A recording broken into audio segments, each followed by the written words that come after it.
James, you've recorded a piece of music called Angels of Fenway. And by way of introduction, let me tell you a quick story. And that's that in 2003, in December 2003, my mom died. And 1 year later, in December 2004, 7 weeks after the Red Sox won the World Series, I drove to Cambridge Cemetery to pay my respects on the first anniversary. And when I drove into the cemetery, I saw something I'll never forget, which is the entire cemetery festooned with Red Sox pennants and caps and bats and those plastic batting helmets and so forth. Everybody going to their dearly beloved and sharing the Red Sox first World Series championship since 1918. So that's my jumping off point to where we are with you right now. You know, I've heard that story. I may have heard it the way you described it, because somebody related that to me, and that's like an illustration of how deep this thing was for people, what it meant. I very seldom, writing songs, I very seldom actually know what I'm going to write about. Really? I'll have an idea, and I'll start working with it, and I just follow the song in the architecture of it, and there are themes that I keep coming back to. But generally speaking, when I write, I'm just open to anything and let the song lead me sort of through it. In the case of Angels of Fenway, I knew I wanted to write about the 2004, the experience. It was one of those, you'll always remember where you were moments. And that story that you tell that's just a perfect statement of how profound it was, for how deep it was for everybody in New England to finally get there. And I do remember the signs on the gravestones. Well, Uncle Fred, we did it, and things of that nature. And in a remarkable fashion, all those people were invited from their hereafter to participate in this great event.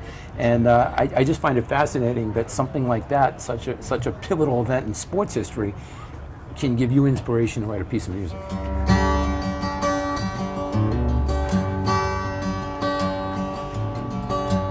86 summers gone by, Bambino put a hex on the game. We were living on Tyranny's side, in the shadow of the Bronx machine. Man, you could feel it smolder, the whole down at an attitude. You tend to get a little chip on your shoulder, say something that's downright rude.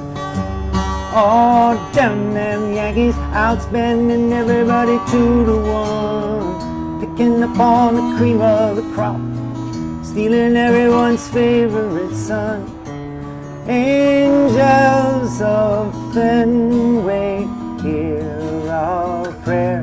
We got been chasing, we got been patient.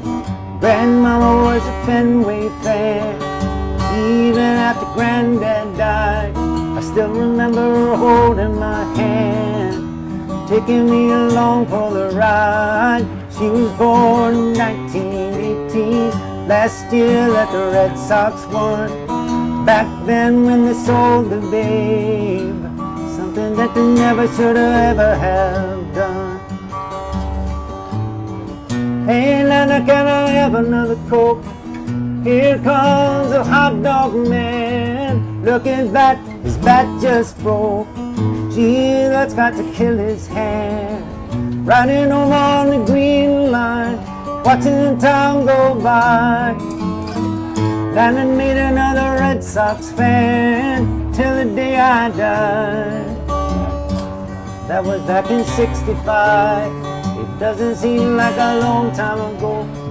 Grandmama keeping hope alive, watch them win in 004. Oh my God, it was beyond belief.